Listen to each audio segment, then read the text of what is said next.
Hello, everyone, and welcome once again to another episode of Lack of Focus, episode 39. Hey, nice ace. I am your host, Ed Horn, and alongside me tonight, our producer extraordinaire, one Mr. Chris Sheriff. Chris, how's it going, my friend?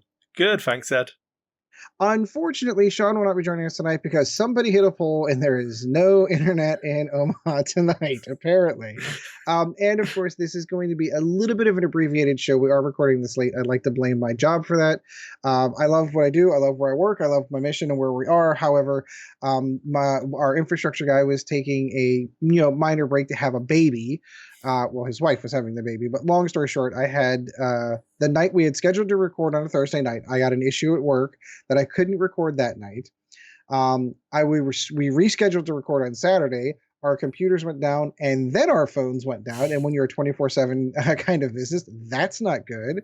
So at no point in time during the weekend was it ever even possible for us to record. So we're trying to do this on a short and abbreviated schedule on a Monday night. So I do apologize for that. You can blame me for that one. Sorry about that one. So the main topic tonight with the cool little title is we're going to be talking about aces tonight, a topic that came up in the previous show, and we really wanted to kind of focus in on it. It's a shame that Sean's not going to be here because I think he has a lot to say on that one. So anyway, so let's move into some real quick into some flight deck. I have not been doing anything because work has been crazy. So I'm just going to kick the ball in Chris's court. Chris, I know you got some stuff you've been doing. Why don't you tell us what you've been doing lately? Well, I was really happy that you had a crappy night on Thursday because it meant that I got to play a game before we recorded. Because Good, I'm glad. I've been pretty snowed under as well with like in-laws being here and like trying to get extra hours at work and while they're here to babysit, but also spend time with them and do all of that stuff. So I did play a game. I got to run I think I spoke about this last time we were on. I flew Shuretek, Grievous, and Darth Maul. And Yeah, we talked about that last time. no bid. So we were chatting, and I handed him the folder and was like, pick which wish you want to play against. And we went through and like narrowed it down to two. And I was like, well, this one's probably going to be the most fun of a game to play. And yeah, it was good fun. He was running some Rebel Beef, two B-Wings, Cassian, 10, Braylon, and then Arvel, the A-Wing, where if you bump, it minuses one off your agility. No So wedge. Interesting. yeah, I was like, oh, I need to make sure Arvel's not humping Maul's leg because he's already agility 1, and like, as much as he's there to be the anvil for the fight to occur around, I don't want to lose all 10 of his hit points in one round. That would be nice. Yeah. And as I predicted, it was a really fun, close game. He pounded Maul, but I got like hand out the stress with Senator Palpatine and all of that stuff. Shuretek, I think I mispositioned relatively badly early. He still lived, but the route I took to guarantee being able to live, I outputted a lot of damage on that first pass, but my way back into the fight just felt really weird because I was always trying to keep, because if you want to track to yourself, you've got to move the turret on an Nantex. So if I wanted to bring myself back into the fight quickly, I'd have a round where I would be tracted and not able to pass the token off. So I went the long way around. And then I dialed into 5k with Maul, and it just clipped to debris, and just little things like that just kept it really close. That were, I mean, Maul doesn't care. He's got 4 force with Palpatine on him and like 2 shots around. It's fine. Double stress isn't a big deal, especially when you're not rolling any of their dice anyway. You don't need mods if you're not rolling dice. Right, exactly. But Grievous actually did work in that game as well. He went down first, but he was kind of the bait in there anyway. Maul lived until the end game. I think the last turn he managed to kill Maul. Probably should have died a turn before, but because he didn't, I managed to half point everything, and I'd already killed Braylon. So I won. I had an undamaged Shuretek on the table. He had a half-pointed Cassian, a half-pointed Arvel, and a half-pointed what's it called? Tendum. And Yeah, so it kind of worked out. I think I won by like 14 points or something when you do the math. Oh, not But bad, not bad. SureTech could have killed either Cassian or Ervel in the last round, but I didn't roll as well, so I wasn't overly disappointed because I knew I was still up as long as Maul had got to do what he got to do. So yeah, it was a good game. Really enjoyed the list. I'm definitely going to try it a little bit more. It did definitely like finalize that I don't like the upgrade choices that I put on everything. So I spent all 200 points. I can drop Dark Eye Probe droids off Maul for 5 points, and then Intimidation probably isn't needed on SureTech. I've not used it at all yet. Because my plan was that at some point I can ram into somebody, Tractor not move myself, and then pass it off to them and not move them, so that they get -2 to agility. But I think that gimmick would work a lot better with more than 2 other ships shooting at it. Quick question on that one, just so I make sure I get that. So when you say tractor and not move them, what do you mean by that? So for pinpoint tractor array on the Nantex, I can take a tractor array, a tractor token to rotate the arc. Okay, yeah, that part I got. Yeah, and then you don't, because I'm a person applying the tractor token to myself, I get the option if I want to do a tractor beam reposition or not. Oh, I didn't realize that was a may. I thought that was a must. No. Okay, gotcha. Yep, so then when you hand it to them, you again get to choose if you want to or not. And then you choose not to move them. Okay, gotcha. So you can give someone a -2 to agility while other people hammer them, but I don't think there's enough punch in the rest of the list with only Maul and Grievous, because I tend to come in from weird angles with it to make it work. So yeah, definitely upgrades to play around with, but I really like the archetype. So the spending all 200 points test is going well. Really enjoying it still. Yeah, proving your theory. Cool. If you're not going for aces, spend all your points. I think we kind of recapped that from last show. Yeah. Yeah, that's about it. I did some Marvel Crisis Protocol demos last week. I saw some of the models you painted too. Did you put those up on your Instagram account? Yeah, all on Instagram, and I think it always gets bounced over onto Dice 8 Facebook automatically, because it's like the same company. It's almost like conglomerates are all like the same thing. And I heard the weirdest thing today, because I do work in IT, so we have all these weird IT conversations. I just heard that eBay sold what the heck did they sell today? They sold I can't even think of it. I was almost really surprised. It was I'm gonna have to look it up now. But they sold a big name tech thing that they sold off today for $4 billion today.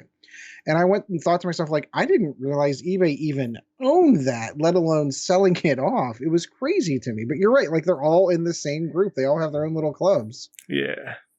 Yeah, I do a lot of. I don't do. I'm interested in a lot of different esports stuff, and like follow the overall scene rather than like specific games. And like when you look into how ownership and stuff like that works, like it's not always fun. Amazon owning Twitch, and Twitch getting to like screw people over for tournament money, and absolutely, yeah, good fun. I just looked it up. It's StubHub. Yeah. I did not realize that eBay owned StubHub, and they sold it off for $4 billion today. So anyway, that was crazy to me. I do have a little bit of news if I can. It's obviously with lack of focus. It's completely not gaming or not X-Wing related, but I have been bitten by the nostalgia bug pretty hard. For those who aren't aware and I don't know that I've talked much about it, I did start a second YouTube channel which is based strictly on retro gaming, because I got bit by the retro bug probably, I don't know, about 6 weeks ago, and I went out and bought myself an old Atari 2600, and I've been doing some reviews on that one. Well, I got a bonus at work. So I gave a vast majority of it to my wife and said, bills, Christmas, all that fun stuff, but I take a little piece for myself. And I went out and bought myself an old school Nintendo. The NES? The NES, the old, yeah. Not the top loader, the classic toaster NES. Yeah. The Nintendo Entertainment System. that it is. Because one of the things I genuinely thought, whenever I got the Atari, I thought, and this is probably my feeling, I genuinely thought that aside from me enjoying it and going through my midlife crisis of trying to recapture my youth, that I could share this with the kids and the family. Like, this is what video games used to look like. And the kids have kind of seen it more like a novelty than anything else. Like, they're not really into it. But when I brought the NES home, I got Super Mario Brothers, and I think I got Castlevania 2, the two games that I picked up for it when I bought it. I came home from work today to find three of my children passing NES remotes around playing the old Super Mario Brothers. Yeah, you died. It's my turn now. They're all like wrapped into it, and I'm like, this is what I was hoping to get whenever I bought the Atari. Was I genuinely thought the kids were like, oh, this is really cool, these really cool old games and these weird clunky square controllers. It was really amazing to me. Like right now, I think my son's upstairs playing Castlevania 2, like right now. So like, I think I've hit on the button that I want to get into, because I don't want it to be just me. I don't want it to be just me enjoying it. It's something I want to share with my kids. Like, this is what video games was like, and I think I've hit the right era. Between that and the Super NES, I think is going to be the era. Yeah, the Super NES will be where you get them, because there's some really good games on this. Yes, there are. So I think especially if you get the original, and you can get the extender box where you can plug 4 remotes in and play Bomberman 4-player. Yes, Yeah. that is on my list. Well, because all right, so how this project was originally going to start, my son and I were originally going to get like a Raspberry Pi, and we are going to put all the ROMs on there, but he had mentioned to me like it would be really cool to play Legend of Zelda, because he's got it on his Switch, but it doesn't feel right. He's like, it'd be really kind of cool to play this on the original hardware, and that's what planted the idea. And I've just kind of been running with it since. So I think I may put a few old NES games on the Christmas list this year. Like, yeah, it'd be kind of cool to get that and that and that, and it'll be fun. Chad's coming over for Christmas. I highly anticipate he's going to be sitting down playing Super Mario Bros. With my kids. Don't even talk to me about Christmas. So, Yeah. obviously, there's me, Joe, and Evie. Then Joe's mum and dad, so Paul and Alan are here, so it's 5. Then I always invite one of our friends over. So he's probably going to come over. Joe's got a friend who she used to know in Cold Lake when we lived up there, who's moved down to Calgary, but is originally from the UK, but isn't going back to the UK. So we invited her over as well. And then my mum's, who's in BC, said she might come over for Christmas as well now. So, oh, cool. I'm not the one you normally... didn't know where she lived until recently. You knew she lived... That one? Oh, just one of those, like, having stepped up to like 8 people I'll be cooking for this year. Oh, wow. Okay. Oh, that's a small Thanksgiving in our house. Uh, So all right, so keeping on for us, for those who do not know me personally, I have 4 children. So it is my wife and I and 4 kids. My sister-in-law will come over. She has 2 boys. That makes 9. My mother will come over. That's 10. Chad will come over. That's 11.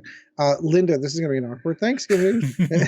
He doesn't listen to the show, so it's okay to talk about. Linda's going to be coming. I think Chad's son might be coming. So I think a grand total. I think there's a couple other people. My wife's best friend Anna will probably come. So I think we're going to have anywhere between like 12 and 14 people here for Thanksgiving on Thursday. So I feel for you, but I don't. Yeah.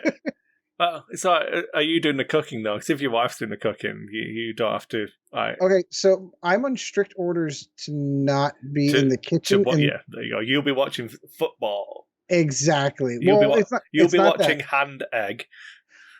Hand. It's not football for you.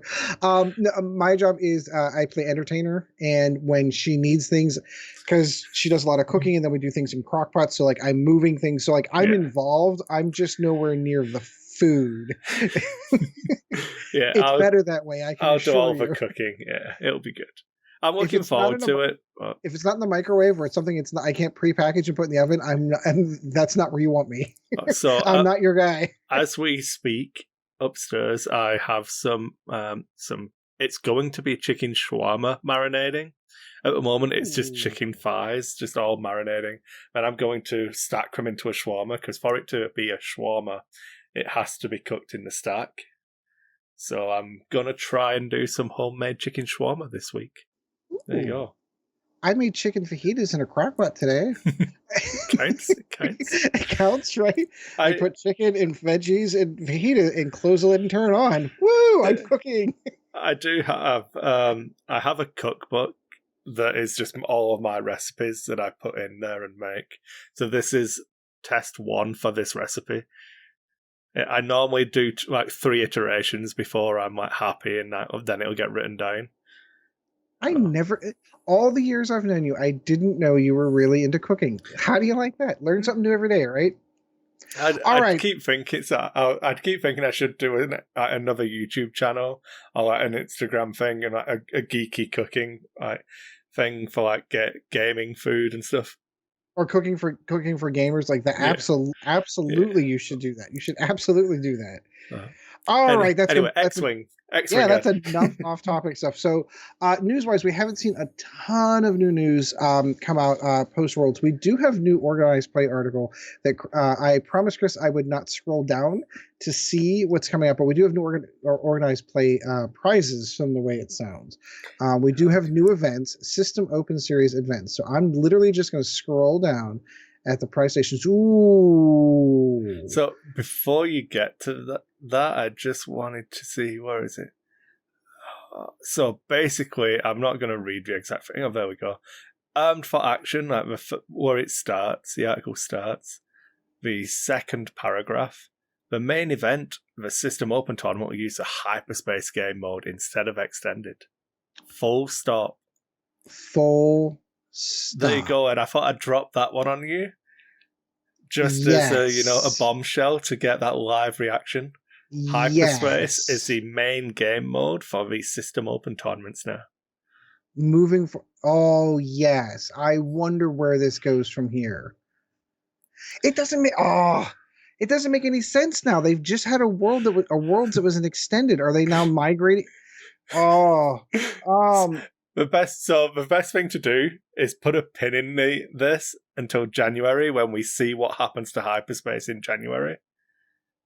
I wonder if their thought process is there's now enough stuff in hyperspace to support itself. Like I could almost buy the argument that they felt that hyperspace didn't have enough ships, enough variety to support itself to be its own format.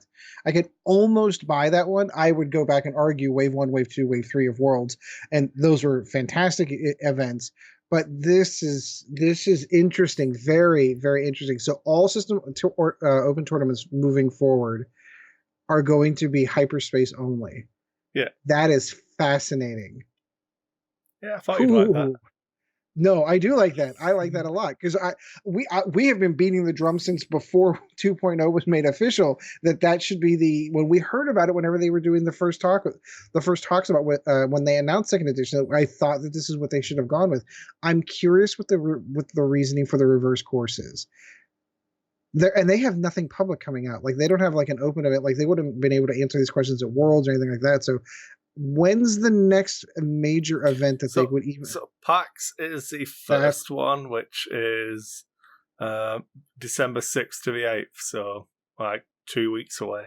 In Philly. Yeah. I wonder if FFG is sending the boys, sending Alex, sending the so it's Max and Frank Brooks, the Frank Brooks. No, I've not seen Frank. I've not seen Frank in any of the content for a while. There's another guy called Brooks. Yeah, Max Brooks. Yes. No, as in Brooks is his first name. And Max Brooks. Basically, you need to be called Alex or have Brooks somewhere in your name to be on the design team. It's fine. It's fine. It's all right. My point is in other events like that, they've had like a Q&A. Yeah. And I'm curious if they're going to be there to be able to answer some questions based on this, because this is very interesting. It looks cool. I'm excited to. Like I said, I don't know that it's really relevant until we see what happens to hyperspace in January. So I'm really excited for January now. Right. Me too. And it looks like they're taking pieces from the Epics Battles expansion, the Aces High scenario from that. Now I've not opened or looked at epic stuff yet. So is that still? So the Aces High format is really good fun. It's like you get a ship and you have infinite regen until someone scores. Well, you die and redeploy, and it's basically, if you imagine playing the X-wing versus TIE Fighter furballs, it's I was that thinking, but in X-wing. What was the event that we did at? Yeah, it's Hunger Games. Hunger Games. Thank you. Yeah. As did they seriously just? I mean, although in Hunger Games, once you died, you're out. Yeah. But okay, that's fast. That's mind blowing. Actually, you're getting my live reactions to that because I'm like, wow. Okay, let me absorb that. We'll move on to some prizes here real quick. I'm looking at some of the cardboard that they're shipping with this one, and this is also extraordinarily fascinating. Dials and chits to go over the Inferno Squadron. Yeah, the squadron chits to go right over, like the thing that's got your firing arc, the little piece of cardboard you put on the peg. They've got little photos of each individual, photos of the pilots. This is awesome. Yeah. I wondered, they've never delved into this as far as prize support was concerned.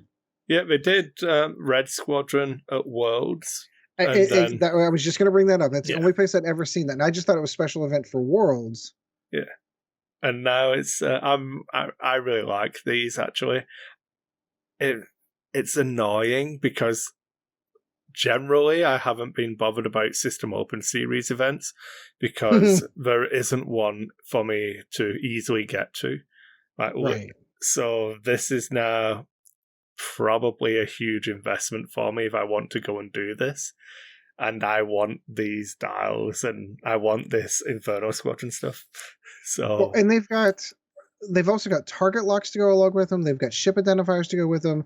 They have got, it looks like, its own damage deck, their own upgrade cards, and they're in a new frame, the whole thing. Yeah. This is gorgeous. I really like what they've got here. I mean, I'd only have to get to top 4 to get the template tray. Oh, I haven't even gotten that far yet. You get range rulers for, where is it? Hold on, I haven't gotten that far yet. Do I see a challenge coin back? Yeah, it's probably first player token. Oh, okay, that makes sense. Yeah, they did the same thing in Armada, and I never used it. There is technically a token to represent who that is. It's the first player one, and you've got these are gorgeous. They really did a good job. All right, so let's get into those templates are awesome, and they brought back the cardboard box. We were just talking about this. Hey, like, they're back there, mine are right back there. Hey, do you remember when they used to give out cardboard boxes and nobody had any use for? They brought back the cardboard box. I assume it's for all your ship cards and all your other stuff, but that is cool. It's all based in that same theme, and I love. This is really good. Yeah, I like it a lot. Oh, and they've got a travel tray. They actually took an idea that somebody else had brought to the table. I wonder. Oh, this is so good. I love that they did everything in Arabic too. Yeah. Okay, so I feel like obviously we're doing this in audio format, so I need to kind of make sure. So all the stuff that we covered. First of all, let's hit that up again. So obviously we've got all these pilot cards, upgrade cards, the damage deck, the dials, the target locks and ship identifiers, and the chits that go over, all for that particular squadron. Yeah. And they are sharp. They really are sharp. It looks like the first place one is also getting. Are these the plastic cards? It looks like. Yeah. Plastic? So you get the plastic versions of the cardboard ones. No, I'm talking about where the first place token is, because they've got so those are frosted, so they're actually transparent. Oh, that's hot. Yeah. Yep. Oh, that is awesome. Yeah, so what you can see through the Omega Squadron Ace. I see that now. Yeah. So they've got, it looks like all the generics. So they've got an Academy, they've got a Bravo, they've got a Hired Gun, Red Squadron Expert, they've got the Techno Union Bomber, Omega Squadron Ace, and the Warden. Those are really cool. I only need 4 Omega Squadron Aces. I don't need all of them. I don't need the full 5. So, if anyone has any lying around after packs, just, Yeah, just let me know. They also have full art with, and they've usually avoided. Now, this is an interesting shift. Because is this the first time we're seeing actual pilots? So like before, whenever you'd see a pilot, you'd see Darth Vader as in the ship. So we've done it for a few different ones, but all they haven't created an image for any pilot because obviously all of those are in the Battlefront 2 game. The only Right. one who isn't in the game is Sienna Miranda or whatever her name is, Mm-hmm. because she, like, spoilers, doesn't live through the book. Yep. Oops. You haven't read it by now. Yeah, so she's still wearing a helmet, and you've got the Corvus in the background, the Raider that can dock TIE fighters. That is cool. But anyway, so you get those 4 pilots in a really new, cool frame, and then the individual range rulers, range 1, range 2, range 3, and then the cardboard box that I got super excited about. And then they're actually doing the templates, but it's not just a template set. They're actually doing a movement tray similar to the one that I have. Now, the one that I have is like, that laser cut wood kind of thing that fits all the templates in. But these ones here look like it's acrylic, at least from the looks of it. It's done in airbrush. It's all in this black and red theme. Oh, is it so cool? Yeah, top 16 gets some maneuver templates, and then if you get top 4, you get the tray. So, yeah. These are really sharp. And they're giving out a second place trophy? Now that's interesting. Yeah, you get a crappy wooden plaque if you finish second, not like this awesome. I've got my crappy wooden plaque back there for that I won back there before. So they're giving... I don't know, all of my crappy wooden plaques are for like IA and Rune Wars, so I don't have any crappy wooden X-Wing plaques or Red Kermo. So they've got a first place one and a second place one. This is really sharp. You've got to give it to the OP team. They are really going all out. Like before it was like, hey, what's the alt art card they're giving out? And sometimes you got an upgrade card, or sometimes you got this interesting pilot card. Man, the OP is really cranking out all of this cool alternate art stuff. Yeah. So and I thought you'd like this. I knew you'd be excited by this entire article. It's good. I'm gonna have to go back and read this word to kind of absorb some of that stuff. I'm still kind of getting over the hyperspace being the new format for system opens. That is fascinating. All right, I'll absorb that, and we'll have to talk about that in the next show as I sit down and kind of absorb. I would love if Sean were on, because I'd love to hear what he had to say for that one. So yeah, go out and get yourself to a system open if you can. PAX is in a couple of weeks in Philly. I don't know. I'm nowhere near good enough to get into any of these prizes, but it would still be kind of cool to see some of the stuff in person. Oh, you get the cardboard prize tokens. Just for going. A lot of it's prize wall now as well, so you just earn tickets. Oh, that's true. You can play in the Aces High Pods and get tickets, you see. And just keep playing that and keep winning all the stuff. Yeah. I want all my tickets to go towards the templates. Those templates are sharp. All right. Anything else in the news that I'm missing? That was about it, really. Nothing too important. Loads of epic revisions and clarifications have been put out. So they've been doing a really good job via social media with communicating stuff, but it does make it hard to keep track of all of the different accounts. But hey ho. All right, so for tonight's main topic, I'm still kind of getting over that. All right, so for tonight's main topic, we're talking what is an ace? What makes up an ace? So we kind of delved a little bit into this in the previous show when we were talking about, do you go for the 200 points, full 200 points, or if you're going to be going for the bid? And that really kind of delved into a side topic on what defines an ace in X-Wing. So I am going to kick off where my thoughts are, at least preliminary for an ace, and then we'll just kind of spin off, because we don't have this planned. We don't know where we're. I'm a little bit sad that Sean's not here, because obviously me too. He was the one who had, I'm not going to say a weird take on it, but one of the things I was going to bring up and address kind of, I think, defines his view quite well. So we'll see. It should go well. If I'd have known someone was going to run into a pole and take out Sean's internet, we would have scheduled the other topic we're going to carry over from last show for this one. And help. But we were committed. I did prep work myself for this, so I have talking points. So it was too late to change. Stupid people hitting Sean's internet pole. I know it's not fair. So do you want to start off on No, where no, you want to go? I'm Okay, more than happy to riff off yours. It was just I wanted to make sure we go into this with like a lot of the meat of this topic was probably going to come from Sean as well. But hey ho. so you're gonna have to play substitute Sean tonight, is what you're basically trying to say. All right. So when I'm thinking about an ace, my definition of ace comes down to basically this. When we talk about the game of Xing, at least at a higher level, people often break it down into three phases, very similar to how you do with chess, where you have your openings, which is where you're beginning to set up your pieces on the board, planning your attack, how you're going to attack the game. The mid games, when all the action happens and all the pieces get taken off the board, with the exception of the few key pieces, and then you move into what's called the end game, which is closing out the game and getting the win. My opinion, an ace more often than not are your endgame pieces. These are the pieces like your queens and your rooks and your bishops that you would use in chess that will be there to help secure the win. They take out low end pieces in the opening, in the mid game, and then towards the end they are there for, at least in X-wing terms, for outmaneuvering to ensure to contain the victory. That's a real generic take on it. Now I do feel that there are a lot of exceptions to that. Your boy, not Fell. Who am I thinking from Scum? Fenro. Fen. I was going to say not Fen. Yeah. Fen is probably an exception to that rule because I feel like he's more an opening mid game ace because he's normally going to be taken out, but he's going to take out a lot more pieces out in the early ends.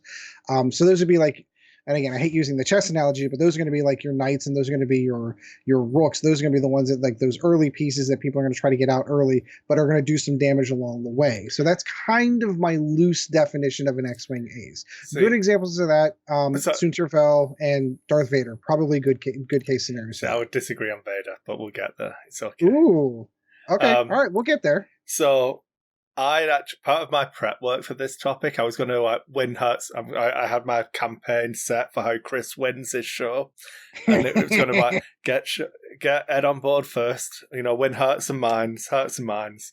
So I was going to use some boxing analogies here. Ooh, so even better. We can do that. I know. I thought I could lure you in. All right, so those of you who don't know, Kris and I are both avid boxing fans, too, in case you didn't know. And I have seen video of that man boxing. I have seen it with my own eyes. So one of the things I think of when I talk about ace, I think I mentioned it on the last show, the way I would like us moving forward to define the term ace when we're talking about X-Wing is a ship that lives and dies by double repositioning. And for that kind of thing, it's all about not being shot. So for me, in a boxing terminology, Mayweather would be the pinnacle of the ace. Yes. In the same way, Sidney Affel is like the pinnacle ace ship in X-Wing. Very good analogy. Yeah, I could agree with that. So, you're finished. So, for your thing on Vader, I'll throw you another one that I think you'll appreciate here. Vader for me would be more of a Pacquiao. Very good analogies. Absolutely. He wants to get in there. He's going to hit you. He's going to hit you hard. He's going to hit you fast, and he can do it. He can move a little bit. He's got some movement in there, but equally he's going to take punches. Sometimes he'll sit in the pocket, walk right into a hard right hand, and get knocked out at the end of the round. Yeah, and he'll sit there and he'll sit in the pocket and he'll play the game. And that for me is like Vader in a nutshell. He's a bully. You want to bring him in. You want to leverage his damage output. You can use his speed to get in there. You can leverage something like afterburners to get that reposition, and then his ability. So you can double reposition to a limited extent, but he doesn't live and die by not being shot. I think Vader's damage output is more important to a game than how many hit points he has left at the end. Well, and Vader's pretty notorious for being able to soak a lot of damage, too. With all of those force points sitting on him, he has the ability to sit there and just take a beating while he's there. Yeah, you've got, people put hate on Vader. I disagree with this because I feel like you get one shot of using the force that you generated from hate and then you're just dead. So I'm not a big proponent of hate Vader, but I'm willing to be wrong. But if your hate is only good if you're taking hits back. If you're not, it's pointless. So if hate will fit on the ship, it probably isn't an ace for me. I could see that. I could see. Well, because I think one of the other points I think we kind of need to get out of the way at the top end of this conversation. I don't define an ace by necessarily by their initiative, because you can have aces that aren't necessarily a 6. Yeah, I think we use like Guri as a really good example of exactly where I was going to a ship like that. And Guri doesn't use double repositioning. She does it in like different ways. Pardon me, sorry. And like, I always feel like you've got and this is why it's such a good conversation of what is an ace. And I think ultimately it's going to come down to what each person or each of the listeners define an ace for themselves. I think what I wanted to touch on, and this is where I would have moved on to Sean, but he's not here for me to like win that battle. But I think Sean defines an ace in the way that I would define a linchpin ship. So yeah, I could see that. In my mind, I can build a list around Lieutenant Tavson. In the Upsilon shuttle, he's got a really strong ability where he takes damage, he passes out, right, he can take a coordinate, take multiple actions. But by no way is he, like, could he be an ace? Like, he's not going to outposition anything, he's not going to outfly anything, but you can definitely build a ship around, build a list around his ability and the way it impacts the field. So I think that's where Sean more leans. He defines an ace as, like, the ship in this squad, which is the important one. Like, this is just the one that makes this squad work. And, like, that's how I would define like a more of a linchpin type piece. Yeah, no, I can absolutely. So, like, I tend to agree with you on this part. Like, I tend to think of aces like, if we even take it back to a thematic, like, take a step back away from the game and take it from the movies that it's based on. Take A New Hope. You have Vader and a bunch of nameless, faceless pilots who don't make it. Who was the ace in that scenario? It was clearly Vader. The other ships were there to support him. Mythal. Right. Yeah, Mauler Mythal. Exactly. May have gotten banged into a wall, but yeah. Like, so that's Hero kind of of a rebellion, Mauler Mythal.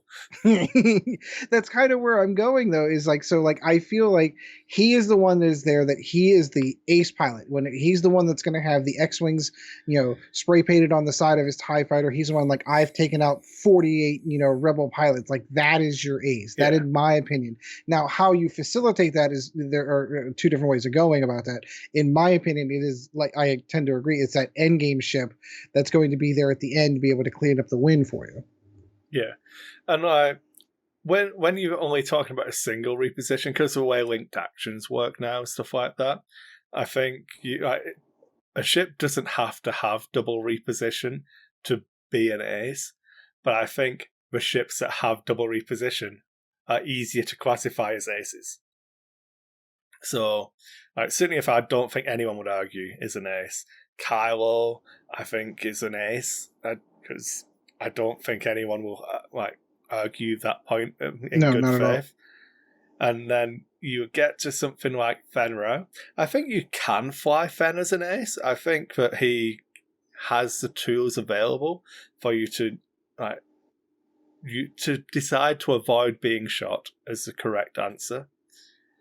But equally, I think, and this brings it back to the boxing analogy, I think that with Fen, you can play him like Tyson, and you just... Exactly. He's just going to come at you, and he's going to throw everything he's got at you.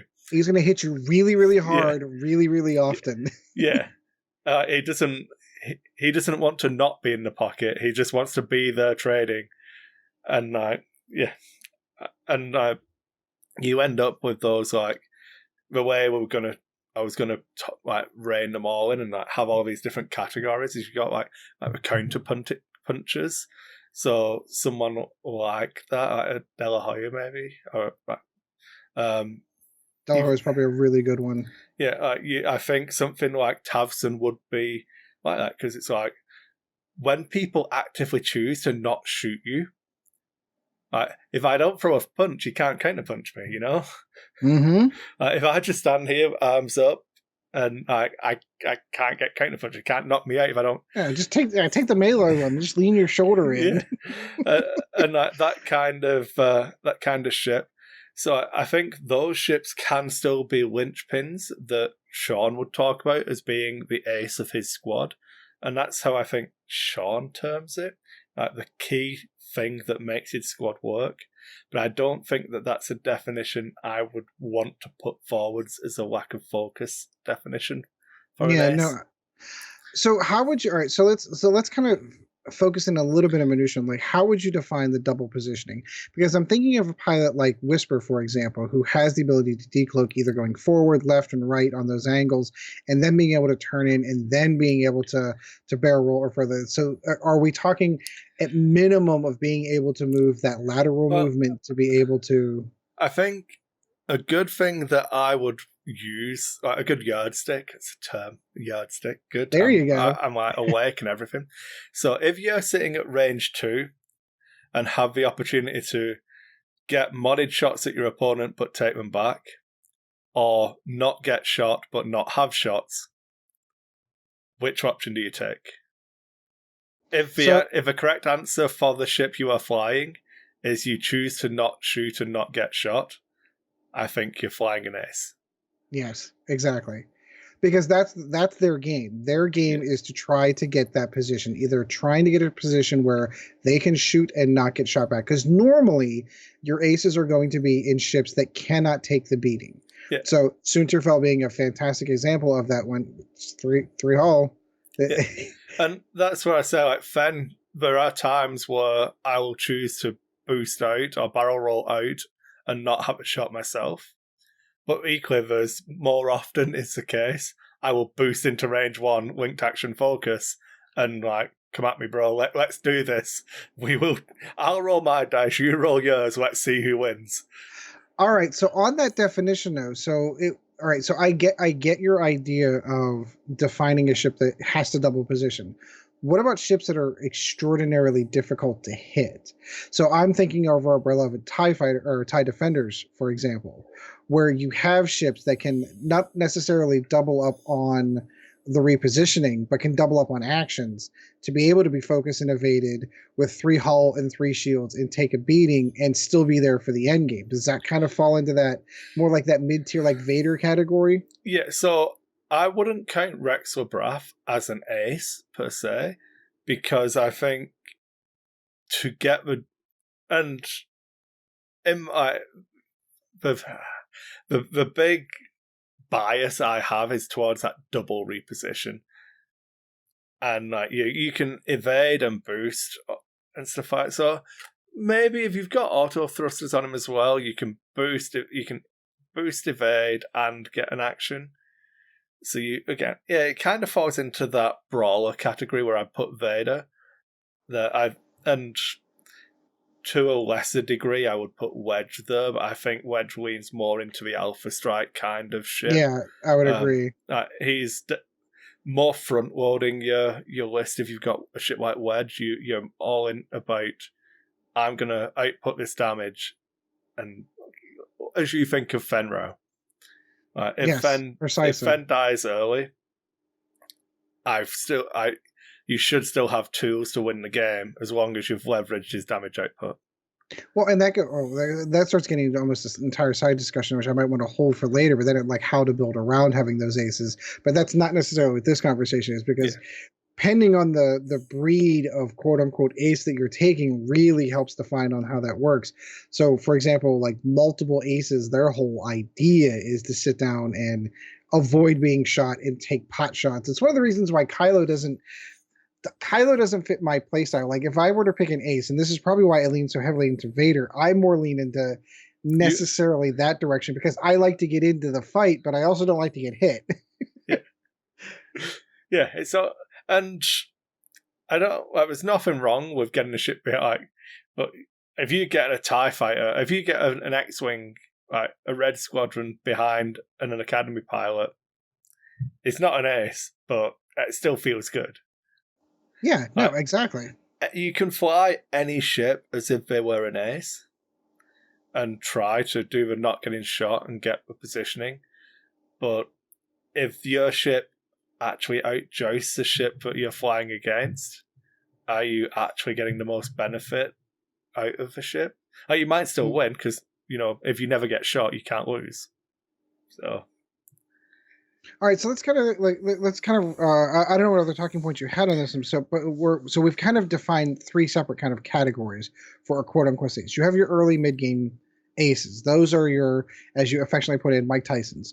The guys that are gonna come in and punch you in the face early, and if you almost anticipate them not surviving the game because they're going to be such high priority targets. These are your Fen Raos. These are your Wedge Antilles. Those types of aces. They're still. You're right. They're not really what would even by my definition fall in as an ace because you're not anticipating them being there for the end game. Yeah. If they make it great, I mean, you've clearly done something correct if you've got them to the end game because then they become super helpful with their initiative. But that's almost a secondary benefit. Yeah, like if you get Wedge into the end game and he's flying against something that he outPSs and doesn't even have a barrel roll, like cool. In that instance, if you reduce the definition down, in this specific example, Wedge becomes the most aciest ship on the table. Yeah, in my opinion, it falls into that same category that you just saying with the generic X-Wing and the generic TIE Fighter, though. Yeah. It falls for that same reason. In that narrow focus, yes, it would be an ace in that instance, but you have to get there to make it that happen. Yeah, and I think I'm only comfortable talking about an ace when you put it there in squad building to be that ace, as you said. Like, how do you envision this list going? I think we had a question on the Discord where people were asking about a list idea. I should have actually pulled this up and tried to remember. It shouldn't take me a minute. I'll find it. But we're talking about... it was a YV666 list. So it was running Bosk, Forlom, and Ventress. Ooh. And I was like... I looked at it, I was like... This is all Tyson. No, yes. There is nothing that gets you past the 5th round here. Absolutely. You either get in there and I can't even remember, this is shameful. The guy who we punched once and he blatantly just didn't get up because he didn't want to be in the fight. Are you talking about Mike Spinks? Yeah, the Spinks fight, yeah. It was that 9-second knockout or whatever. Something ridiculous where Spinks could have easily gone up, but there was no way he was winning that fight. And why would you? You've already been paid now. You've made your payday. That was Tyson trying to unify all the titles, and he was like the last remaining title holder. Like you could look on his face, like I don't want to be here. I don't want that man to hit me anymore. And there is no shame in that.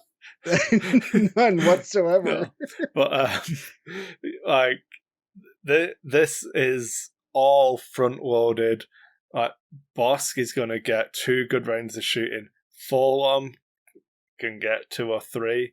Ventress is fine, but she's not going to win you an end game on her own. You need to have done a hell of a lot of damage for Ventress to pull the weight there. And yeah, so I think my comment was, it seems like you win or lose in the first couple of turns of engagement unless you can get a really good amount of mileage out of Ventress. And yep, that's exactly it. He came back with, from the games he remembers, he's been tinkering and testing those, how it turns out. It's like, you just don't have a closing ship. So you better, in those ones, I would probably drop Ventress for Fenrir.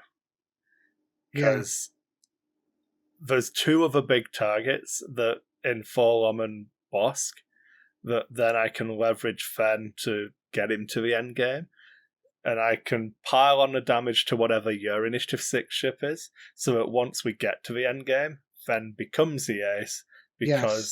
But as to tie into how we discussed this last week, I would still spend all 200 points and rely on the fact that I can still kill your ace before you kill Fen. Oh, look at this second level stuff you're bringing in, because you're right. Because so if your whole game plan is that Alpha Strike, like you're going in with big heavy hitters, you're going to go in and try to take as much damage, and if this one ship happens to survive to the end game, they then mold into that ace roll. by necessity because they are now the highest initiative on the board and the most maneuverable ship on the board, then okay, great. You're right. It would be better served to, instead of going spending the points on Ventress, send it with something that's really going to add more punch to it. Yeah. And I don't consider, I still don't consider Fen an ace as much as I do a brawler.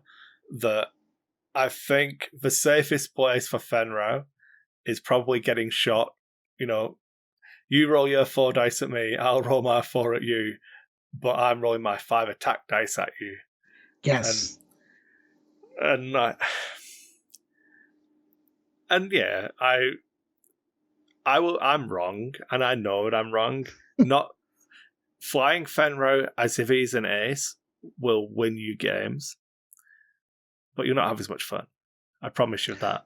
Well, and I don't think that you're not leaning into what the ship and what the pilot is designed to do. Yeah, and it's almost that round peg square hole, round peg square peg round hole kind of scenario where yes, you can force that ship into that role and it can serve a functional role there, but you're not getting this gets into some of the min-maxing that comes into list building. Like, you're not getting the maximum amount of efficiency out of that ship if you're forcing it into a role that's not really designed to do. Yeah, and there's times where I'll play with Fen and I'll not bring him into the opening engagement. I'm not going to 5 straight and boost just so that I can get a range 1 shot in the first round of engagement. I'll swing him on a left bank out of the engagement, a hard 3 in, and then it's like, okay, so you can, if you want, you can turn on to Fen. Look, he's over there, pretty much in the center of the table now, messing around with all of these asteroids. Do you want to go and kill Fen? Because then my YV666 sits behind you, and I've got multiple turns of this guy shooting at you. And I'll trade you shots on Fen at range 1 when he's got Concordia and rolling 4 dice and a focus token for me to do this. Or you can come and hammer this anvil for a little while and see if Fen, maybe he won't come in. Who knows? Maybe Fen won't come in behind you and shoot you. Who can say? Who can say? Yeah. All right, so that kind of covers the brawlers. So yeah, so I put Vader in that same category. Yeah, I definitely feel like from my experience of using Vader, the times where he's outputting damage in the mid game is where he's important. I don't know, and the list I was flying with with Duchess in there, I would much rather have Duchess alive moving last in the end game than Vader, because Duchess gives me a hell of a lot more options on where she can be. Well, and then he can serve the role of kind of a bullet monkey too. But like you had brought up Viscery. Viscery is another good example of that. They'll just sit there and keep soaking up shots. He can continue to soak up shots. But again, and then I'll tie this back into a recent list that actually just won Worlds. That's where those other 2 ships in the list really earn their money with the Inquisitor and with Whisper, because while Vader's taking all the shots and trying to fend them all off with his force tokens and token stacking, you've got these other 2 ships that are kind of on the peripheral taking those range 3, range 2 shots while Vader's taking the entire focus. That's why you build a list around that entire strategy. I've not spoken to Ollie, so I don't know if this is his mindset. I don't want to put words in his mouth, so this is definitely. Oh no, of course. That's how I would have played that list. I should caveat so that's how I would have played that list. The way I would run that list is I will happily give you Vader. I will, if I've got an I6 and 2 I5s, I will give you Vader if I take out everything that moves after Whisper. Yes. Which is almost what he did. Yeah. Right. He's still on Worlds. Yeah. Well, again, I don't think it matters if, and this is where it comes, and one of the reasons why I don't think Fenro counts as an ace, because I think it's too predictable. In that, yeah, cool, Wedge is moving last now because Vader died, but it's still Wedge, he's still an X-Wing, we still know where he's going to go. It's not like he's going to be doing a 3 bank boost barrel roll into some weird position and then like turn 90 degrees or whatever stupid, it's not going to be Star Vipering, like bank and then bank rolling, or echo on decoy. those grid lines, that train track that Wedge is going to fly on is already laid. You know where he's going to be. So then we get into our more ACAs. Yeah. The ones I think we probably both are kind of agree on the same. Like Kylo kind of fits into that category. Yeah, I would put the reason why I'll put Kylo as an ace and not Vader is because I think Kylo has the dial that can carry it better. Whilst Vader's got the action economy of being able to spend his force for extra actions, Kylo's dial is so much better that he can break out of a fight and be back in it. It comes to the game I had with Shuratech where I said to keep him safe, because I definitely think Nantex is an ace ship as well, but to keep him safe I had to go and find a way that kept me out of where I wanted to be fighting for like 3 turns. Vader does a similar kind of thing, as in it's very rare that Kylo has to spend 3 or 4 turns getting back into a fight. Like 1 or 2, like 1 turn out of a fight, obviously. 2 turns is probably going to happen, but you're going to be shooting again turn 3 easily. Yeah, absolutely. And I think Fel falls into that category as well. There's never going to be a position where you can't get a shot with Fel after 3 turns. Yeah, and it's more along the lines, if you're flying that ship and it is getting shot at, you've done something wrong. Or you're doing something right. Like, chase me. Right. Oh yeah, no, that's true. But I mean, you would that would go back into list construction on what you're trying. Because you're right, Fel can make a very easy bait ship that you want someone to go chasing after, so that your other ships can gain position in behind and be able to take those ships that are chasing it out. But at least, and this is just how me personally, how I would fly Fel. I would fly Fel flying out in the peripheral, trying to get everyone into the center, then cutting into the middle. If he's getting shot at, I've done something wrong. I mean, what about for a concept? Do you need to have a 1 hard turn and the ability to 5 straight and boost? If you have both of those things on the same ship, yes, is that a good? Yes, that's a huge. Well, and I'd almost caveat that. So this starts getting into your definition. I'd almost caveat that because you need a minimum of a boost. Yeah. Most likely the boost and the barrel roll. Yeah. Because then this is going to go back a little bit, and for those of you who did never play in first edition, when Echo was first released, somebody out in the internet had gone on to Vassal and said these are all of the positions that Echo can end up in. It's still live, by the way, the Echo location tool. The Echo location tool, yeah, if you want to try it. So this one ship can go in 1 turn to all of these different locations. It's virtually impossible to guess where that ship is going to end up. That would be part of my definition. So as part of that, requiring that hard 1 turn to turn in, or like you said, the 5 straight, you have no idea where the ship's going to go. The big thing, we've gone over this, we hammered the point in the handbrake hand conversation. We've covered it again when we talked about Supernatural. I can't remember if we actually played a game where I was using Supernatural Kylo, if I tormented you with that or not. No, I think I played a game with Supernatural Kylo, and I ended up dying against... was that the Wedge one, was it? That was where I told you yes. If I was ever allowed to shoot protons with Wedge, you yes. were doing something wrong. Yeah, it was that game. Yeah, but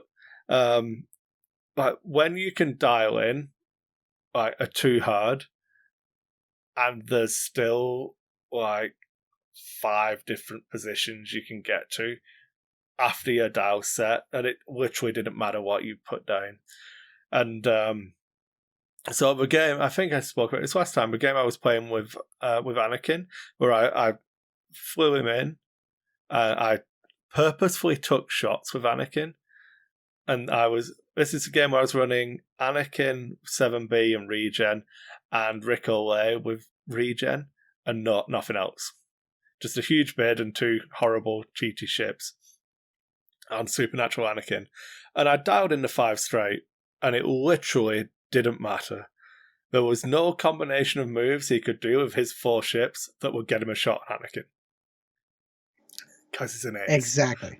Because he's an ace. Exactly. Because that's what an ace pilot does. Well, that's what That's a what ship that lets you cheat by having supernatural reflexes and initiative 6 and the dial of the Aether Sprite does. Like, saying it's an ace pilot implies there's a difficulty in flying it. Trust me, guys, it's not. I don't. I'll keep it really quiet, man. It's really easy. Like moving last when you have all of these options is good. With almost perfect knowledge, yeah, it's pretty easy. So getting into some of the required moves. So we've definitely hit on it. A minimum requires the 5 straight, and a minimum requires the 1 hard. I'm going to get into one of the I think a better way to do that was if a ship does have those, you can definitely put it in this category. Because there's obviously, like Guri, I don't believe she has a 5 straight. I think she has a 4 on the Star Viper. I could check, but I don't believe a Star Viper has a 5. While you're looking that up, is a blue 2 turn also required for an ace ship on the chassis? I don't think so. Because keeping in mind, that is like the stock standard TIE interceptor move is the hard 2, blow your stress off, boost barrel roll. But I think, does that not part of what makes you predictable? That I'm going to double reposition and then do a hard 2 next turn? For me, though, it's the blowing off the stress, because specifically in doing those double actions, you're gaining a stress. Yeah. And in order to continue to be maneuverable, not just for 1 turn, but to continue to maintain that level of mobility, you need to be able to blow that stress off. And the hard 2, to be able to go 90 degrees in one way or the other, is one of the better options for doing that. Yeah, and then when you look at a ship like, again, the Aether Sprite, it doesn't have any hard turns to the blue. Yep. So I don't think you can argue that Anakin isn't an ace. Mm-hmm. But I'm just making the case for Soontir Fel being the best ace. That's all. At this juncture. You can make the case, but I will always raise you Anakin in a Delta 7B with regen. And you can have whatever upgrade you like on Fel. I think I still win. We'll have to play a game sometime to see how long we intentionally just take 2 ships and see how long it takes before someone gets actually throw shots. Because Anakin's just cheating. I'm gonna 62 points supernatural. It's 26 points or 123 points, something like that. Delta 7B. So you would have the bid if you were just taking Soontir, no matter what upgrade you put on him. Mm-hmm. But I don't care. Honestly, do what you want, man. We're gonna have to test that. I think we're gonna have to test that. Yeah. See, all right. So this goes back. This is really, if you are new to this game, and if you're new to this game, and you're listening to this is your first episode. Hi, welcome. One of the things I did to teach myself how to play a game is I played a game with myself, and the whole purpose was doing that is you put obstacles on the board. You put back in those days it was putting rocks on the board and simply trying to maneuver around on those ships. If you put 2 ships in that scenario, then you start trying to play the game. How would I maneuver so that I get a shot and my opponent doesn't? And it is really good chess players play against themselves to learn where their weaknesses are and find out the mistakes that they made. This is another way that I learned how to do that, was going, if I do this and this is how I can get into those positions to be able to fire that off. I think that'd be a fun challenge. I think that'd be an interesting thing to do. Yeah, I mean, realistically, I have to. You can probably take Fel and the Grand Inquisitor. Yeah, there you go.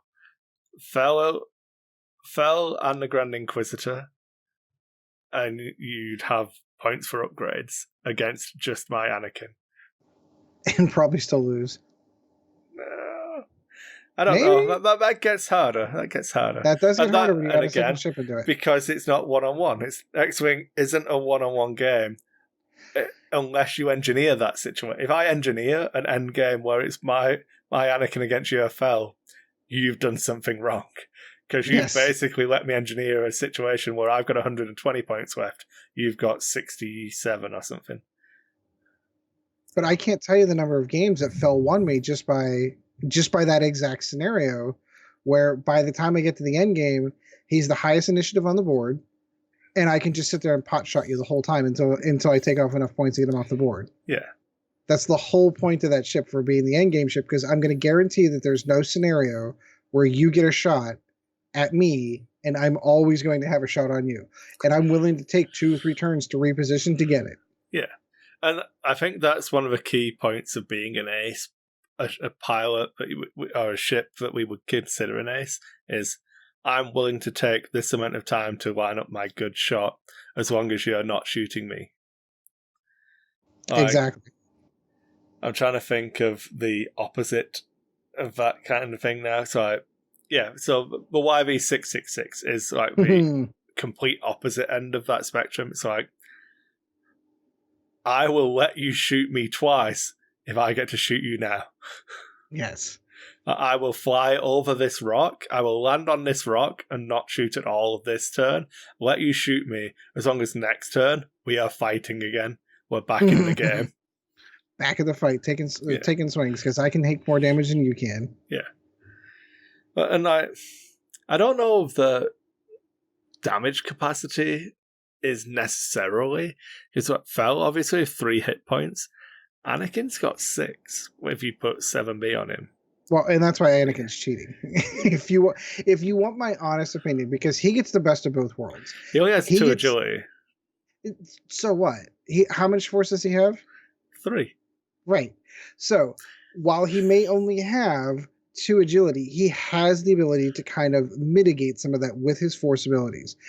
That's kind of like this is the reason why, like, if you were to he gets the durability of a brawler, like your Fenrals, like your Darth Vaders, like your Viserys, but he gets the maneuverability of a Kylo or a Sutur Fel.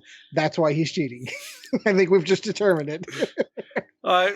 88 points is a lot of points for it is a lot of points. And his support 7B. Structure isn't nearly as strong as other, and that's kind of the reason why. So I think we're both on the same page of what we would class as an ace now. Do you have anything extra for? Is there a ship you think is an ace that you think I'll disagree with? Let me put some thought into that, because I'm trying to think of the we've already named a lot of the good ones. I can think of aces. I can think of quote unquote aces that I think aren't aces. And again, that's why I wanted to caveat that. I've got a good one. You finish your point, and I'll throw one at you. So who was it? It was Talabane Cobra was one of the ones that was the first on the tops of my head. Like, the simple fact that he has the high initiative does not make him an ace by any stretch of the imagination. So, is Poe Dameron an ace? Ooh. Now, see, that's interesting, because in the T-70 chassis, he has a little bit more maneuverability than the T-65. It's got the boost built in, which is range control. You have the ability, if you close your foils, to have boost and barrel roll, and you can do them both because you're Poe. Mm-hmm. So he has double repositioning. He's initiative 6. Oh, he's another one that gets, because he gets a little black 1 for triple repositioning. Oh. Wow. Can you pull off triple? Not triple, no. But, I was just going to say, you can, but it involves coordinate, and if we involve coordinate, everyone can do it. Yeah, exactly. Then that's a completely different category there. See, he falls into the same category as Wedge for me.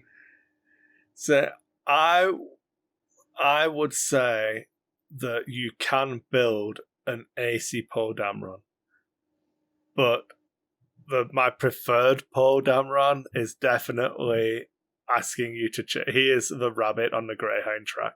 Yes. The number of games where I put Poe in I'll fly him through the middle of the enemy formation. Come get me, boys. And it's like, oh, look at that. Poe survived on 2 hull. Oh, well. I hope you don't kill him now. Black 1, regen, run. Yep. Come chase me. Yeah. And it does have spare parts canister, so it's fine.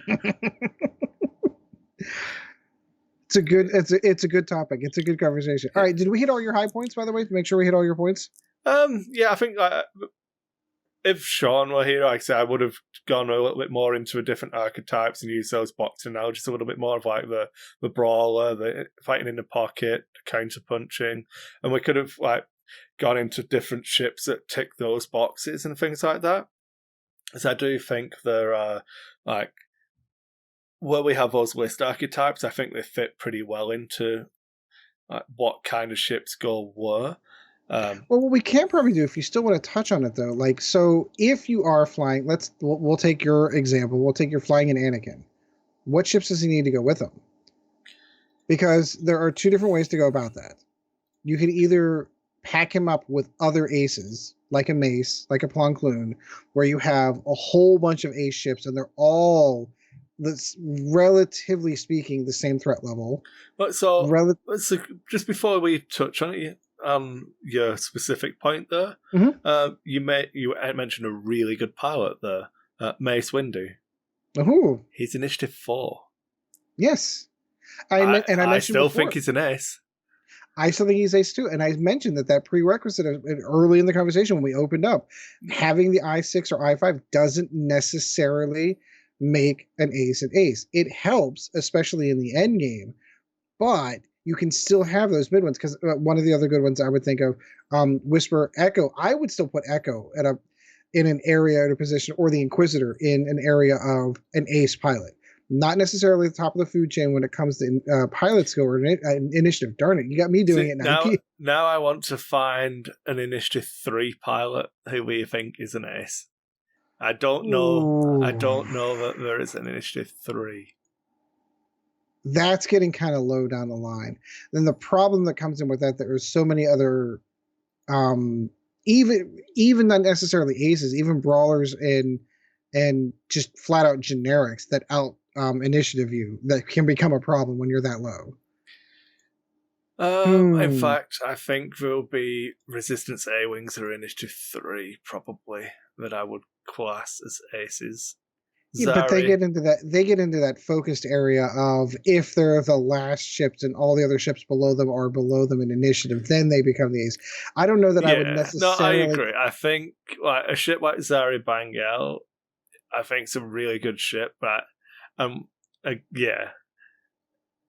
I have flown her like she was an ace, but I've also used her for blocking and slamming into things, and well, I think it's more of a toolbox pilots down there. Yeah, when you get into those low initiative pilots, you get into the I1s, I2s, I3s, like they serve a completely different role. Yeah, I can make this easier. So, if you think you know an Initiative 3 ace, let us know. Send us a message on the Facebook page or email us at I'd like to see an example of gmail.com. Yeah. Aces at Initiative 4 and below. Yeah, I'd love to see that. Because you said, what, a Mace comes in at 4, correct? I think if you 7B Mace, I don't know that I would class him as an ace anymore. No. I think I would put him as brawler. But if you're going and keeping him with calibrated, I think that he definitely leans more into the ace category. So he's right on that line for me. I think an Initiative 4 that I don't know that you could disagree with would be, where is he gone? Turfiner, they took our jobs. Turfiner. He's Initiative 4, but he has that funky ability of, after he attacks, he gets to reposition, even if he's stressed. Yes. So, yeah. Although in my, that's after he attacks, correct? Yeah. Then I think that still works, because he can still pop in, take the shot, and then barrel roll out and not get shot back. That is a good example. Yeah, and like, are you going to fly? Are you going to joust wedge with him? No. You're going to do everything in your power to get behind, and so that comes down to you're flying him like he's an ace. Just because he's not moving first, so just because he's not moving last is irrelevant. You've got to, like I said, Wedge is pretty predictable. We know his train track of what he's going to be. So you're putting Tur in positions where Wedge isn't going to get to shoot him, so that you can leverage him against the rest of the squad and pick off the wingmates. So there you go. There you go. That's why I would count Tur as an initiative 4 ace. So we were getting into archetypes for specific aces, since we've kind of narrowed down into what our definition, which I think we're both on the same page of, for an ace. You have two options as far as I'm concerned for what goes along with an ace. Now, if you're going to fly them in the manner that playing towards the end game, you need something that can do damage and can soak up some damage, because you don't want those shots going towards your aces, which is where some of the beefier ships come into that category. Or you go the other way and you load it up with aces. Very similar to Ollie's World's Ending list. He went Vader, and I can agree with the statement now that we've kind of talked it out, that he's more brawler, where the aces were really the initiative 5s. Yeah, the Inquisitor and Whisper are the aces, and Vader's just going to come and punch you in the face. He serves as the bullet monkey. Come look. He does the same role that you were just talking about with Poe. Hey, oh, look where Vader is. You might want to come shoot at him, while those other ones are turning it into, and they're the ones winning the game. So if you have a brawler ace, if we've agreed that brawlers aren't necessarily an ace, what's their accompaniment? So when I was flying Vader, I liked having Duchess in there because I liked that complement, and I suppose Boba Fett in Slave One is an ace. Great example. So when I fly Fen, Bubba, and some coordinate caddy or whatever, I definitely feel like Bubba, either one of those ships can trade the job. That's why I really like the list. They can hand off who's being the anvil, who's being the hammer, that kind of thing. But that's how I kind of like to build it. I like not necessarily a second 6, maybe. Pardon me, sorry about that. But definitely someone who can leverage, like, Han and Wedge is a classic. I don't think they ever actually work on the table as well as you want them to, but in everyone's head, it's like, oh, I've got 2 I6s, and you know what I mean? Well, so now while you're thinking about that, you've got me thinking about another scenario. Like, when does a scenario where multiple aces actually works? So because we have a good example from Worlds where you had 2 aces that were the I5's aces, and you had a brawler in there, like Vader playing that role of. But I feel like genuinely, so Jedi definitely. Yeah, that's probably Jedi and Rick, basically. Yeah, there you go. I was gonna say I was struggling to think of another example where that would work, but that's a good one. You can do Fel instead of Vader and probably do well. Fel with Whisper and Inquisitor probably works. Have a lot more points to spread around too. Yeah.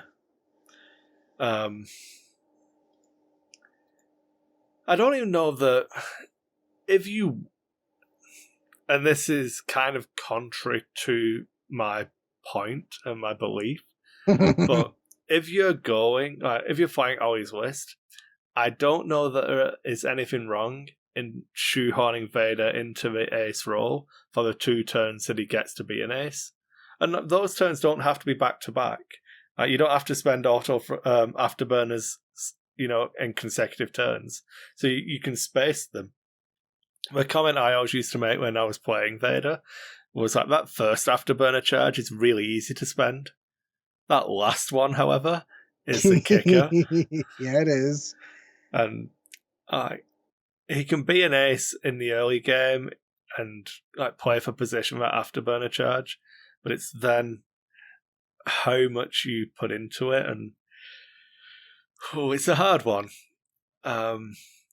I'm more of a fan at the moment, and this might be because I've spent a long time convincing myself that I'm going to spend all of my points and that I'm not going to fly a bid and I'm going to do all of these things, which is really contrary to how I've played X-Wing for a long, long time. So I'm really enjoying just adding beef to my lists now. I loved flying that Imperial list that was Vader, Duchess, Pure Sabak, and Wampa. I really, really enjoyed flying it. But equally, it's one of the most frustrating games of X-Wing I've ever played, where I feel like I'll put myself in these good positions, have a couple of turns where, because I can't take target locks with the strikers or whatever, so I don't get re-rolls. I'm stuck with the faces of the die that come up, and I don't do the damage, and then it gradually gets to a point where I'm going to have to take shots and lose a ship soon because I have no health. So, Yep. Yeah, definitely. I'm definitely enjoying adding beef to lists. Yeah, it is a gamble. That's why I admittedly, what do I know? A list ran with 2 aces and a brawler and still kind of won, but I'm still am kind of leaning in your camp where you have the 1 ace and a lot of beef out there to soak up and do some damage while it's there. I think that's why the Rebel beef list you were running, where you're looking at like Wedge, a couple of I4s, and then AN extra fellowship. Correct. So it's not a bad shout, because I think I4 is a really strong point to drop in at. You're still out PSing, damn it, out initiative shooting all of the. We should have like a swear jar. You're still out shooting all of the like swarmy style lists, because quad phantoms at I4 isn't a thing anymore. Oh, I don't know. All of the squads that I've got feel counter to what I'm talking about, really. Like, only the Jedi list that I'm running, where it was Plo, Obi-Wan, and Rick, feels acey, and that's just because I cheat because I've got sense. So, whatever. I've got sense and heightened perception as my 2 force powers. So one lets me shoot at I7, and the other one lets me know where one of your ships is going to be. So my I5s kill your I6, and then we go to town on the rest of your squad. Woohoo! All right, I think we've hit all the high points, and I'm actually starting to get a little bit late in the day. So I think, unfortunately, we're going to have to button up on this one. Where do we want to go next week? I mean, aside from like, I think we're already planning an in focus to talk about The Mandalorian, because, oh my God, if you're not watching that show, you are. If you're a person who, like myself, may not have cared for Disney's handling of our beloved Star Wars property and may have elected to not send them money to not see The Mandalorian, you've made a mistake. That's I will just leave it at that, and we will get into a review. You've made a mistake. Yeah. So we did have the other carryover topic, which was entry from transitioning from casual play into competitive and what you need to do. So we were going to try and do both topics, but I was relatively sure that we'd be on a 3.5 hour show if we did that. Especially if we did it with me, you, and Sean as well. Yep. Well, that's why we got to wait till he's here next time for that one. Yeah. So I think that's probably our main topic last time. Really enjoying actually hitting these topics that like the listeners have brought in. So great suggestions. That what was an ace obviously evolved naturally from the last conversation. Really looking forward to this listener question one. So if you've got any ideas for topics you'd like us to talk about as well, I'd definitely let us know, because this is really, really good fun trying to think of different things to talk about and like different approaches to doing the show. It's been good. I've enjoyed it. No, it definitely scratches that itch of like, ooh, I hadn't thought about that. Let's put some thought into that. Yeah. All right. Do you want to do your end of show stuff? So we kind of have a question. Ooh. Because I didn't put a Facebook post out because I thought I would just reward Peter for sending us an email asking us a question, just because he did. You know, good. You can do it anytime. Absolutely. So Peter said, another great show last week. I mean, it was. We did well. High fives. Self-congratulate. This is how you get on the show, guys. You just make it part of that circle jerk. We can get into how good we are at doing this. Absolutely. And, Whatever. I'm glad you enjoyed it, Peter. Thanks a lot for your feedback. So he did ask for a shout out for James, who's another patron as well. It's his birthday on the 3rd of December. So unfortunately, it's like the in-between show where we both he shares a birthday with my wife. Yeah. So there. James, birthday, you probably James. didn't know that, but now you do. Happy birthday. Yeah. I will be celebrating your birthday, just not with you. So I wanted to wish his best friend, the greatest painter, a great birthday on behalf of Team Porkins. So happy birthday. Happy birthday. And then he did have a question. One of my favorite pilots, by the way. Jack. Just for the Jack record. Porkins. So I believe he was in Batman too. He was the police officer who Adam puts the child in the car and dies outside the car on the windscreen with Vic. Yeah, I'm sure. Yeah, yeah. He's with Vicky Vale when they get in the car, and he's like choking and banging on the windshield. I think. Unless I'm misremembering. Yeah, you are correct. I forgot about that scene. He was the corrupt cop that Jack Nicholson's character, Jack Napier, was dealing with, where he hands him a sandwich, but it's clearly just a bunch of money in an envelope. And here, have a sandwich, Ed. Like that guy. Yeah, that's who that was. Yeah. But no, he definitely dies in the Joker fog. Spoilers from Batman from 1989. Yeah, if you haven't seen one of the greatest Batman movies ever made, spoiler alert, Porkins dies there too. He couldn't hold it, man. He couldn't hold it. If he could have only held his breath, it would have been okay. Right. Oh dear. So, sorry, completely Peter. Off the rails. I believe that the Galactic Republic are the only faction without a large ship yet. What is, in your knowledge of the expanded universe, what ships may we get in the future? So I had one come to mind for the Galactic Republic. It's also in Outer Rim. It's one of the starter ships you can play if you're playing Outer Rim. And that was the G9 Rigger class light freighter, which Anakin steals, or whatever, the Twilight, which is a weird L shape. It's got the drop down. Yeah, it was like the Junker ship or something. Yeah. And the Twilight is its designation. That's a stretch. It's part of canon. It's a possibility. Well, FFG have used it in, like I said, in Outer Rim. Oh, so. Yeah, and completely outside. Like, they have access to the entire library. They can I think they have pretty much open access to use all the stuff that is canon, that is anything that Disney has put out, and Disney absorbed the Clone Wars as canon, unlike other things from the expanded universe. So I can see it as a possibility. But you know what? I never thought the Quad Jumper would have made a ship in X-Wing, but damn it, they made that a ship in X-Wing too. So it is. Let's have a look. How many? So it appears in. I'm going to count off at you because I'm a professional. Mm-hmm. And if you haven't watched the Clone Wars, that's first of all, where season 7's coming out on Disney Plus. Half the reason why I got it was for the Star Wars content, but it's a weird series to watch because it doesn't appear chronologically. So if you want to watch the show chronologically, you actually have to go. There's a couple of websites out there that show you if you want to watch it in chronology, like a continuous story, you're bouncing around from different seasons to be able to get all the story chronological. I don't know why they chose to tell the story that way, but I mean, hey. Yeah, it was a bad choice. It was a bad choice. The only choice worse than that would be to take your space western, and then because you don't have faith in America's ability to absorb a TV show, you start it off with the train heist because everyone loves a good train heist without introducing any of your characters. Yeah, don't introduce any of your characters. This doctor and his sister get on the ship is irrelevant.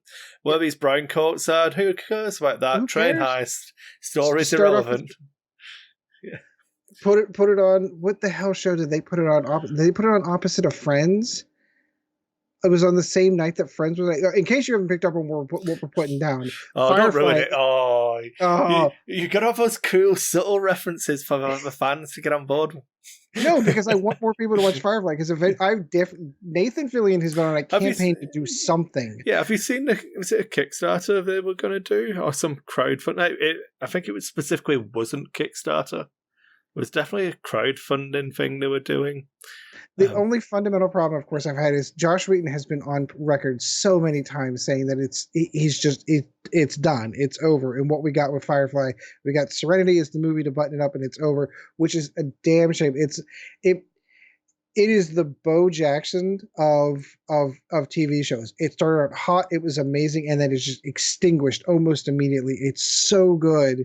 It's 13 episodes and Serenity is not my favorite movie for multiple reasons because it was very, very rushed. And they had to try to take a whole 3 seasons worth of content and jam it down into a 90-minute movie.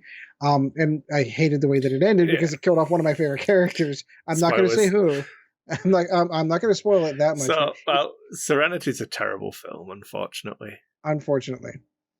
But the 13 episodes of Firefly are fundamentally must see. It's absolutely awesome. But again, watch them in the correct order. Yes. Start with the pilot, please, because otherwise none of it makes sense. Don't do the Fox thing. Oh well.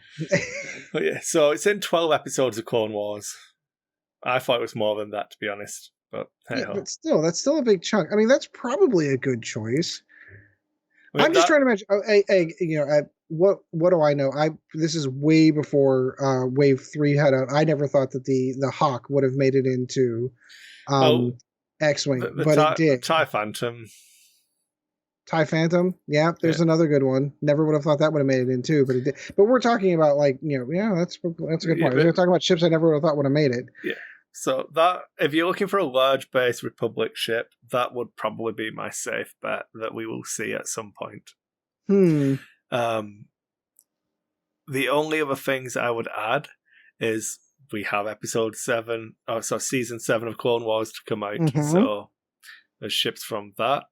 I don't know that I would like them to do the Nubian, the Amidala transport from Phantom Menace, because it's basically just a big Nubian starfighter. It's the same style. It'd be a cool looking ship, but you're right. I guess if you're gonna do it, at least do it in like Epic or something. So you can. Is it that big, though? I don't know if it is. I don't think it is, but I don't. Because I would almost make the same argument. It's probably the same size as the Ghost, and the Ghost is an X-Wing. But yeah, like the Ghost walks are very fine. Like so in Rebels, when the Ghost and the Gazanti are docked together, and they're basically the same size. Gazanti's epic. The Ghost is in the main game. I always thought that was a push to put the Ghost in, but they were that was right around the time the license changed, right around the time whenever Disney bought it. They were pushing hard for the new stuff. I totally get why FFG did it, and I still don't think. And granted, I think it was the right decision, to be honest. Because no, I agree because it definitely helped push the show, but just as like they had to redo the TIE Silencer because they didn't quite get it to scale correctly as far as everything else, the Millennium Falcon's not to scale. So in X-Wing, if you're flying the Falcon, it is nowhere near to scale what it should be in X-Wing to scale. So that they can kind of get away with going, it's to scale to the game, not necessarily to the ship size. The Ghost is huge. It should not be in X-Wing. Yeah, I like it. I like the ship. I'm not dissing the ship. I have one. I like it. But when you have to come up with a new one though, because if you can't dock your Phantom 2, I know I'm doing something wrong. But and the new stand is really good, by the way. I was just going to ask that because I've not seen the new stand, but like the old one, they had to design a special stand just to make sure it wasn't snapping pegs off. Because you can't put it on. I mean, you could try, but it's just going to snap pegs all day long. So they had to design a special stand just to hold it. You know something's not right. Yeah. Oh, well, okay. So I think that's it. Can you think of anything else from Clone Wars? No, it's a good question. I feel like I have to put some thought into that. But you're right. I can't think of anything else off the top of my head from that era that would fit in. The Nubian one's a good call. That's a good callback for that one. But that's about it. I mean, it's interesting. We didn't really have that many ships of that size from that era. No, and I think medium bases for what was I looking at the other day? I think Resistance don't have a medium base, and First Order don't have a medium base. Resistance and First Order don't have much of anything, and their whole era is about to come to an end here in about a month. Well, they're just going to open it up so you can start getting EU, because we all know there's an embargo on like stuff that isn't the comic books. Basically, there's only the comics that push anything past Jedi. Yes. So once 9 is done, all of that becomes fair game. So I feel like we will get an influx of content. I hope so. I'm excited. It's going to be interesting. Did you book your tickets yet? Of course I did. Yeah. All right. I'm not going to be a hypocrite. While I am not a huge fan of the direction that Disney took episodes 7, 8, and 9. 7, I liked. I'm not going to. Force Awakens is an okay movie. I'm not going to lie, but 8 specifically is going to always stick in my craw. I do not have the highest level of confidence that the ending to a story that I have grown up loving is going to be any good.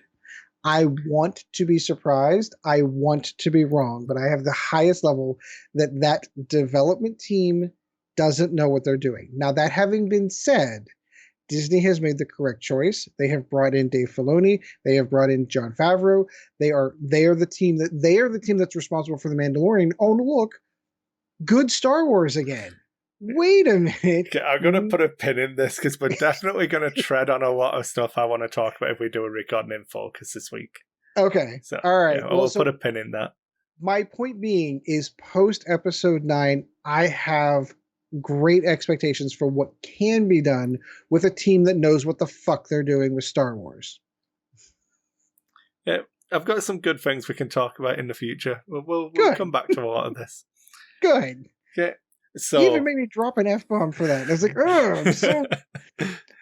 Oh, dear. I think episode 9 is going to be shit. I think it's going to be a horrible movie. I mean, and I'm trying to do my best to stay off of the stupid spoilers that are all over the internet, but it's almost impossible to not. And everything that I'm hearing just is like, you've got to be kidding me. Did you see the article about the test screenings? Yes. So we'll not talk about it because, but yeah, well, just in case people want. I don't want to spoil episode 9 things. I don't want to spoil for anyone that's been able to successfully stay away from the spoilers. So normally I avoid anything spoiler related. I'm not hunting them out, but if they fall in front of me, I just don't care because this is going to sound horrible and isn't reflective of the emotions I feel about it. But I just want it to be over. Yes. I'm kind of at that point too. I want it to be over so that I can either like it or not and then move on. And even if I don't like it, it doesn't matter because I still like Star Wars. Yes. I don't like the Kevin J. Anderson books. So I just don't consume them. So I had a great conversation with my HR director at work, who is a huge Star Wars fan as well as I am. And he says, I classify these movies the same way that I do the prequels. There are some people that are going to grow up in this era, and this is the only Star Wars that they've grown up with, and they're going to love it. There are those of us that saw the other movies and look at episodes 1, 2, and 3 and go, what the hell is this? This is not Star Wars. Well, you went to Batuu and did Galaxy's Edge. Yep. And that is all new Star Wars. I know. That is the setting, and because it's fine. I don't know. It's fine. Ultimately, I've got Star Wars tattoos. I am a Star Wars fan for life. Just because I don't like 3 particular. This is total side conversation. Okay, we'll stop because you need to go to bed at some point. Yeah, I need to edit this and get it out. I really liked Solo. I really liked Rogue One. I liked both of those movies. I think those were fantastically done. They were not done by this production team. That's why they're good. Okay. I really like The Mandalorian. That's why it's good. Thank you, Peter, for emailing us at lackoffocuspodcast. I'm hitting my mic and everything now. It's good. Lackoffocuspodcast at gmail.com. That's where you can email us. Thank you. Yeah, I gotta stop. Shut up, Ed. God, I Yes, don't know why I let you on this show. I don't know why I let you on your own show. You can also find us on It's our Facebook show. on Lack of Focus Podcast at Facebook. Just type in Lack of Focus, man. Or whatever you're consuming this on, there'll be a link in there. You can find us on Spotify, Podbean, SoundCloud, Google Play, all of those things. You can find us on the Dice Hate YouTube channel. You can check out Ed's. I nearly called you a random name. I don't even know. You can find Pod stuff. Pod. What the hell am I talking about? I thought I was the one tired and sleep deprived. Are you playing golf? I don't know. I'm talking about podcasts. I don't even know, man. Come on, Ed. This is your chance to tell people how bad Magic is. Yeah, so if you are so interested in some other gaming stuff, I do run a Magic the Gathering Arena YouTube channel called Old Guy Gaming. You can find that on YouTube. I have started a secondary channel just because I'm going through my midlife crisis, as my wife says. And instead of buying sports cars, I'm buying old video games. And I'm reviewing old things like the old Atari. And I just recently got an NES, so I'll probably be doing an unboxing video for that shortly. So if any of those two topics interest you, go ahead and check those out. It's going to be Old Guy Gaming. You can find a link to the retro channel in the main channel, and come watch me play Magic because it's a lot of fun. I'm enjoying it. Yeah, and then you can follow me on Instagram. As I was saying, I post a lot of that's where I do my main social media engagement for like stuff I'm enjoying. At Facebook, I try and keep more as like family posting picture stuff because I've still got family in the UK and all of that. So my Instagram tends to be pretty deep into a hobby section, and then when I cook something I think's cool, I always post pictures of that as well. If you want me to do cooking videos, let me know. I upload that. I want to see cooking for gamers. Yeah, I think that would actually take off. I think it really would. I think that's it, man. Thanks to all the Patreons. You guys have been awesome.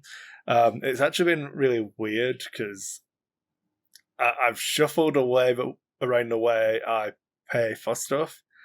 So like the Patreon money has just been building up, and then I've been using it to do donations for I forgot the name of that charity again. Sorry, Ed. The diabetes one. Is it? Oh, for the JDRF, that is the Juvenile Diabetes Research Fund. Yeah, but it's been really, really good having it like that, and all of the stuff is all packed up. So there's going to be another photograph of all of the packages going out with all of the Roger tokens. So people will be getting to enjoy those hopefully before Christmas. See how only a couple of weeks.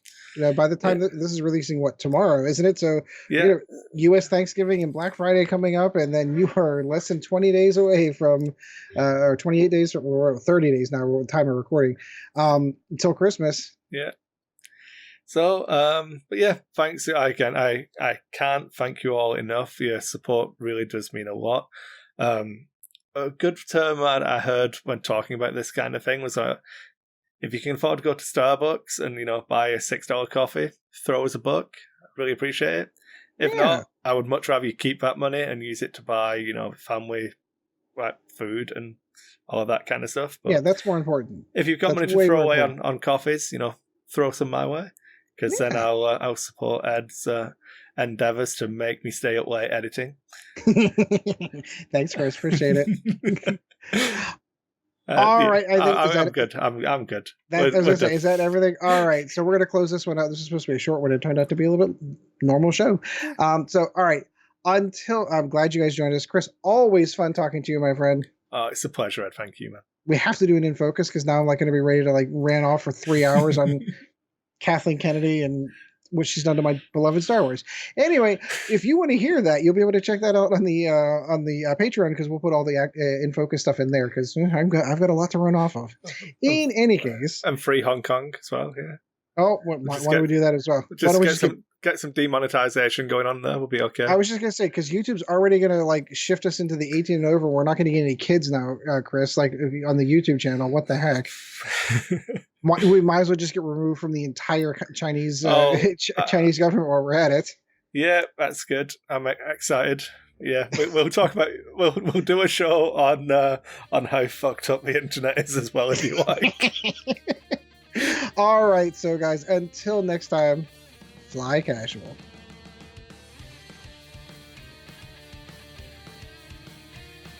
Thank you once again for joining the Lack of Focus X-Wing podcast. Check out Dice Hate Productions for all of the latest episodes, and we'll be looking forward to seeing you again next episode.